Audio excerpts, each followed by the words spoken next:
Distinguishing the high-value man from the distinguished gentleman. Oh my, now this notion of the high-value man has been quite the hot topic ever since the late Kevin Samuels popularized this rather old concept. People are still debating what it is, with the luxury channel alux.com taking a jab at it recently on YouTube. Modern women have redefined high-value man to pretty much mean any man who is nice to them and does what they want. Others are hung up on the word value, confusing moral value with monetary value. As I said in the previous video, when you get your next paycheck from work, would you want it to be paid in terms of moral value or monetary value? I'll wait. I rest my doggone case. So, if you expect monetary value, then why do you think a high-value man has to be virtuous like a gentleman? We're going to do a quick deep dive into the important differences between a high-value man and a virtuous gentleman.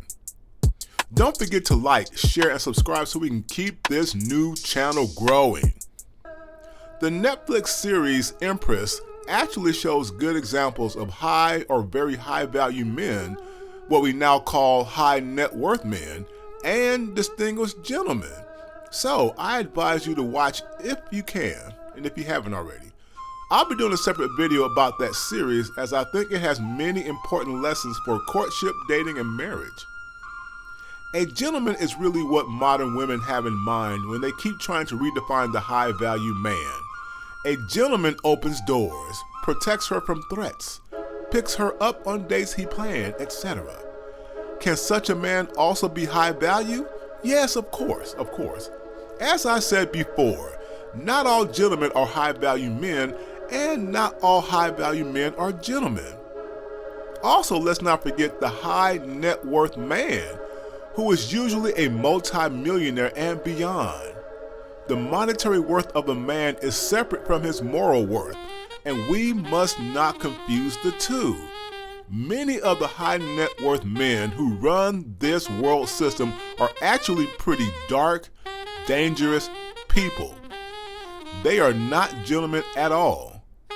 They are true alpha men, and that's another concept that people misunderstand. As a true alpha person is actually kind of mean and selfish, usually narcissistic. I'll cover the truth about alpha and beta men in another video. The word value is therefore different for gentlemen than for high-value men. A gentleman with great moral values is distinct from a high-value man with incomes and net worth that exceeds 100K. Pause and reflect on that a bit.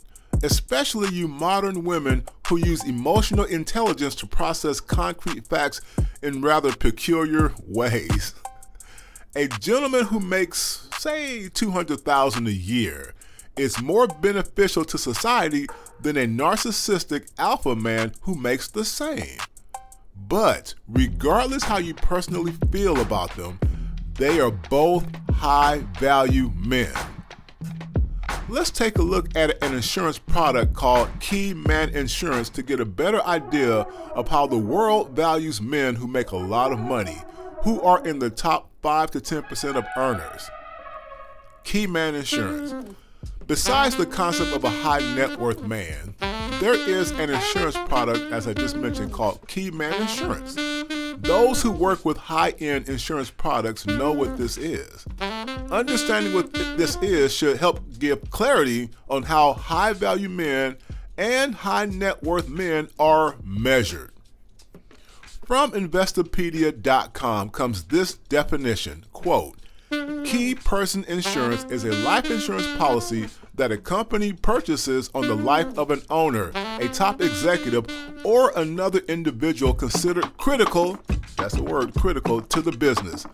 How much insurance a company needs will depend on the size and nature of the business and the key person's role in it. It's worth asking for quotes of $100,000, $250,000 policy, $500,000 policy, $750,000, and $1 million policies comparing the cost of each, unquote.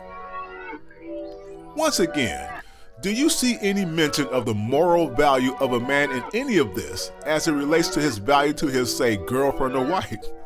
Of course not. Is there mention of him being a gentleman in all of that statement? Imagine a key man insurance salesman trying to calculate the value of such a man based on how he makes his woman feel. That's not how high value men are measured. Continuing from another website, let's see how they calculate the premium. Quote, the simplest and most common method used to determine the value of a key executive or business owner is the multiples of income method. Insurance companies typically base the amount of key person insurance needed on a multiple of 5 to 7 times the employee's current salary, compensation, and benefits. For example, using a multiple of 5, $1 million will be the amount of insurance needed for a key person with a salary package totaling $200,000 a year, unquote. In this scenario, the high-value man costs the company $200,000 a year. This is how companies determine the value of a man. So his value to them is $1 million, basically, for that in this scenario.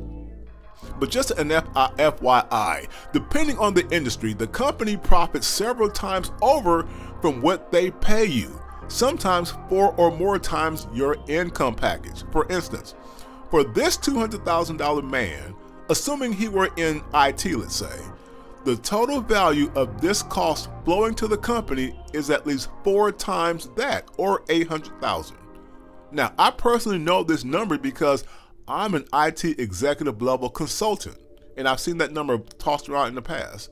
So the value of this man to the company is actually at least $800,000.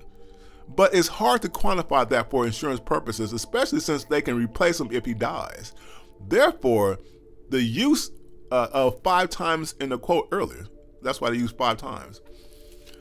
Some IT roles are 8 times the salary package in reality, in terms of value to the company.